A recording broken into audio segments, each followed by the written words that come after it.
小米14 Ultra 和华为 Mate 60 Pro Plus 这两个品牌在一块对比呢，总是有些话题性的，因为大家都知道啊，之前的徕卡是跟华为混的，是靠华为挣钱的，现在又跑到小米那边去了。于是，在留言里啊，总有热心观众问，想看看前任跟现任的对比啊，我们也很关心他俩到底表现怎么样。还有就是之前在聊小米14 Ultra 的时候呢，发现它新的3.2倍镜头在成像上有点肉，也有人说，要不然你再搞一台新的小米14 Ultra 看看有没有什么变化呀？那于是呢，这回我就搞来了一台新的小米14 Ultra， 看看它的表现怎么样。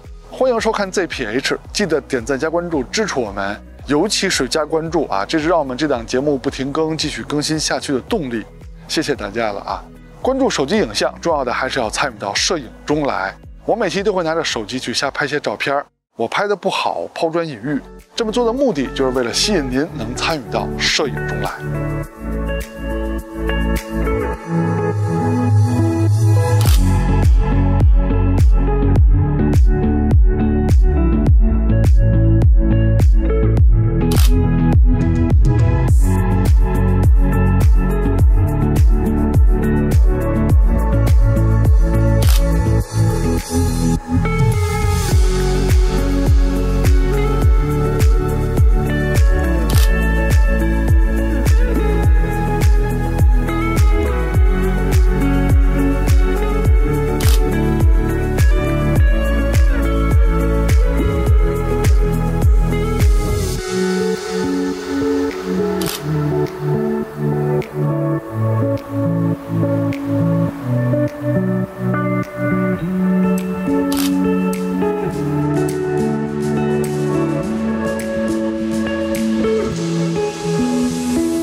看完前面的照片，希望可以激起您对手机摄影的兴趣啊！不要老琢磨是哪台手机拍的，因为是台手机就能拍，关键是要参与到摄影中来。欢迎收看 ZPH， 别忘了点赞加关注支持我们哦。那下面就来看看它俩的表现吧。小米14 Ultra 后摄4颗镜头，华为 Mate 60 Pro Plus 呢是3颗镜头。总体来说呢，小米是比华为多了一颗5倍镜头的。但是呢，不要信一些宣传，还有其他人瞎说啊，他们都是定焦镜头，没有光学变焦，没有光变。再简单说一下拍摄界面，现在是小米的 0.5 倍、1倍、3.2倍、5倍都是光学焦段，中间的2倍呢是主摄的数码变焦。现在是华为的拍摄界面，超广角1倍和3.5倍是光学焦段，最上面的10倍呢是3.5倍的数码变焦。那就开始正式对比它们俩了啊！咱们还是先从主摄开始说。从参数上说，感光器大小是小米的大一些，视角呢也是小米的更广，但是我感觉华为的2.7视角呢是更好用、更实用一些的。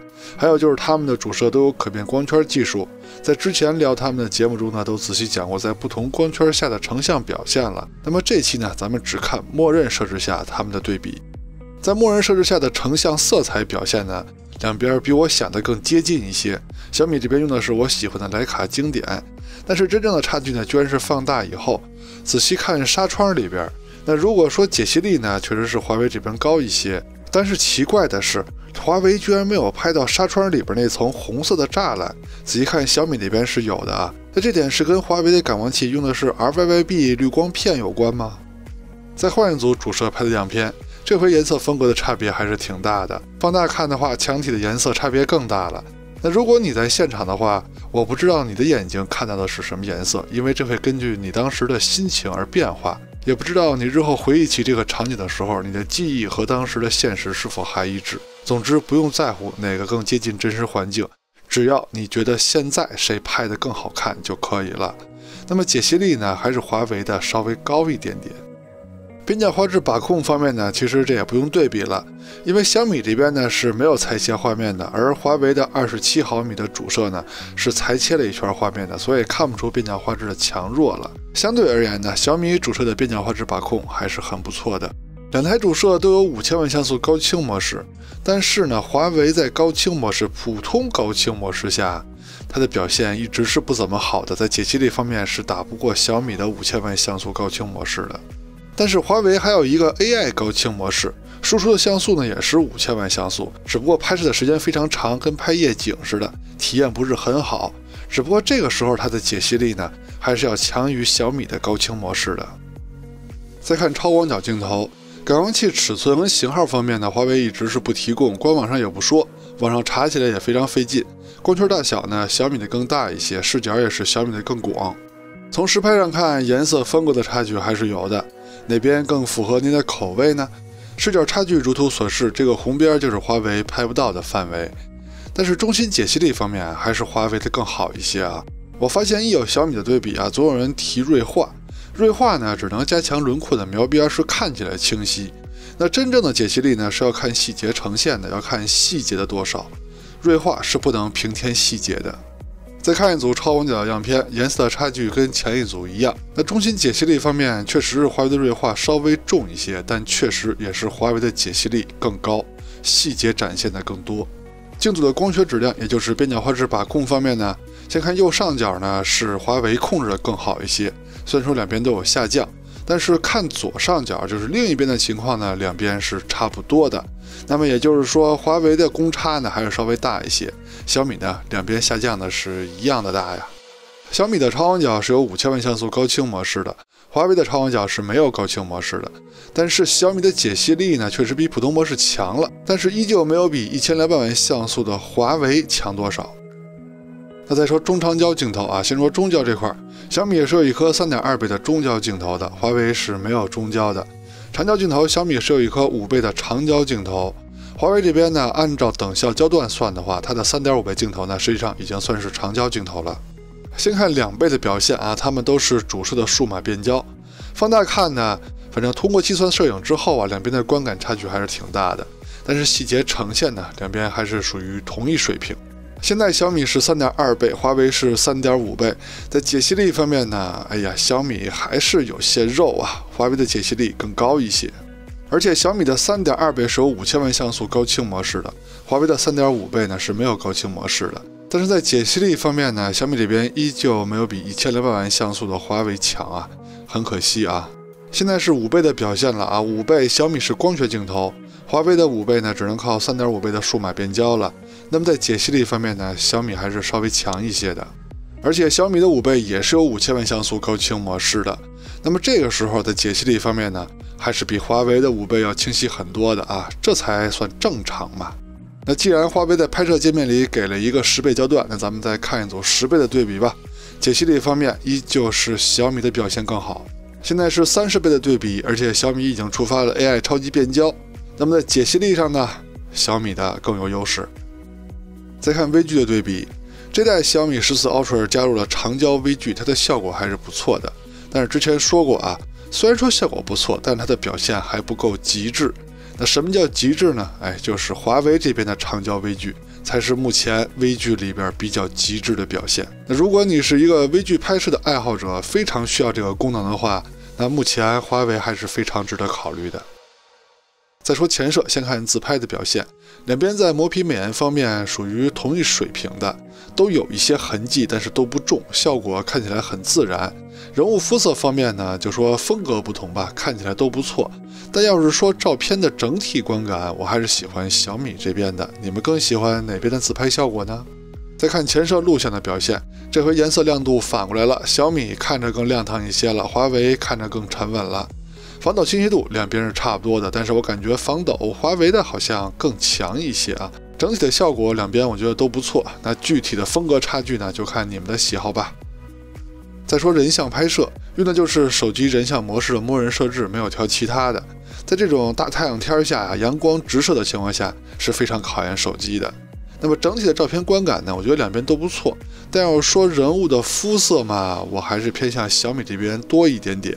华为这边的背景虚化太强烈了啊，但是是可以调的啊，背景虚化都是可以调的。只不过我们这儿看的是手机默认状态下的表现，就是作为新机到手时它的表现怎么样。再看植入扩张度的对比，指出宽容度对比环节呢，看的主要是亮部跟暗部的细节呈现，亮部要亮得上去，暗部要暗得下来，而且还能保留细节。那从前两个简单的场景看呢，他们的表现都还不错。最大的区别呢，也就是色彩风格的区别了，尤其是超广角的色彩风格啊，差距真是非常大。好在呢，色彩都是可调的，细节呈现两边是差不多的。但是随着场景难度的增加呀，越来越可以看出来小米的主摄，尤其是主摄暗部是可以暗得下来的，而且暗部还有细节。华为的暗部呢有些过亮了，所以在整体的直出宽容度对比中呢，小米的表现还是要更好一些。再看业绩能对比，先看第一个场景，有强光有阴影，两台手机无论是主摄还是超广角，虽然说在颜色上稍微有些区别啊，但是亮部跟暗部的细节呈现两边都不错。再看下一个场景，亮部呈现方面，小米的更好啊，因为白色就是白色嘛，华为的已经蓝了。超广角的表现呢，两边倒是差不多。现在是2倍的表现，它们都是主摄的数码变焦，两边的表现呢都还不错，但是亮部细节呈现上小米稍微好一些。现在小米是3.2倍，华为是3.5倍，两边的水平都挺高的。现在是5倍的表现，小米就是5倍镜头直接拍的，华为是3.5倍的数码变焦，两边的水平依旧是都很高啊。到了这个有难度的场景，主摄的表现两边谁也甭说谁啊，表现都不怎么样。超广角的表现，有时候暗部细节呈现是华为的强很多，但就是这高光细节呈现没有小米的好。既然直出拍不好，那就打开夜景模式呗。主摄上小米的表现强了不少，华为的还那样。超广角的表现也是小米强了一些，华为的还那样。昏暗的城市道路上，主摄的表现两边细节呈现差不多，但是颜色嘛，小米的没有华为的好。超广角的表现就是小米的强了，华为在这个很暗的场景呢，会偷摸的打开自动夜景啊，尤其是超广角，你也不知道它偷摸打开了，成像非常慢，一动就虚了。你看现在华为的照片就是虚的。到了非常暗的祖传神树场景，就要开始夜景模式的测试了。那么主摄的表现呢，两边差不多。这里说的差不多呢，是细节呈现差不多啊。超广角是小米的稍强。健身器场景，主摄的表现，别看小米拍的暗，华为拍的亮，但是细节呈现是小米的更好，所以主摄的表现呢就是小米的强。超广角的表现，无论是细节呈现还是颜色，都是小米的好。场景的难度再极限一些，树林小路这个场景，主摄的表现，这回细节呈现两边差不多了。看来华为主摄的 f1.4 的大光圈开始发挥作用了。超广角的表现嘛，还是小米的更好一点。最后一个极限的场景，祖传神树 Pro， 主摄的表现没有悬念，小米的细节呈现更优秀。看来华为的大光圈在这个场景也扛不住硬件的差距啊。超广角的细节呈现也是小米的更好一点。视频录制用的是手机的默认设置，就是最接近社交软件的录制效果。现在是主摄手持的表现，没有架子，没有稳定器，两边的解析力还是不错的，防抖也都不错，但是颜色嘛，小米的要更好看一点，对吧？现在是超广角的表现，两边在防抖和解析力方面也都做得不错啊。但是华为超广角在最下边拍到了我的手指头啊，这是我的问题，不是他的问题。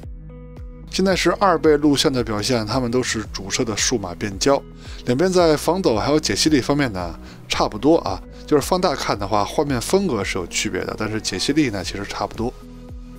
现在小米是3.2倍，华为是4倍，解析力两边都挺高的，防抖方面呢都不错，但是小米的防抖更极致一些。现在小米是5倍，华为是4倍，小米的录像呢是没有3.5倍的，它直接就是4倍。两边在清晰度、防抖方面做的都不错啊，当时是大风天，可见他们的防抖做的都还行。我毕竟是手持嘛。现在是10倍录像的表现啊，还是那句话，当时风很大，两边的防抖要是这么说的话呢，其实都是不错的。但是解析力方面呢，10倍焦段上还是小米的解析力更高一些。现在是主摄夜晚录像的表现，两边的清晰度跟防抖还都不错啊。防抖呢是比白天下降了一些，但清晰度还都是挺好的。小米那边的鬼影啊有点明显。超广角在这个环境呢，两边是都很难应付的，细节呈现很糟糕，但是防抖都不错啊。现在小米是3.2倍，华为是4倍，两边的清晰度跟防抖都非常不错，就是小米的鬼影啊太明显了。现在小米是5倍，华为还是4倍。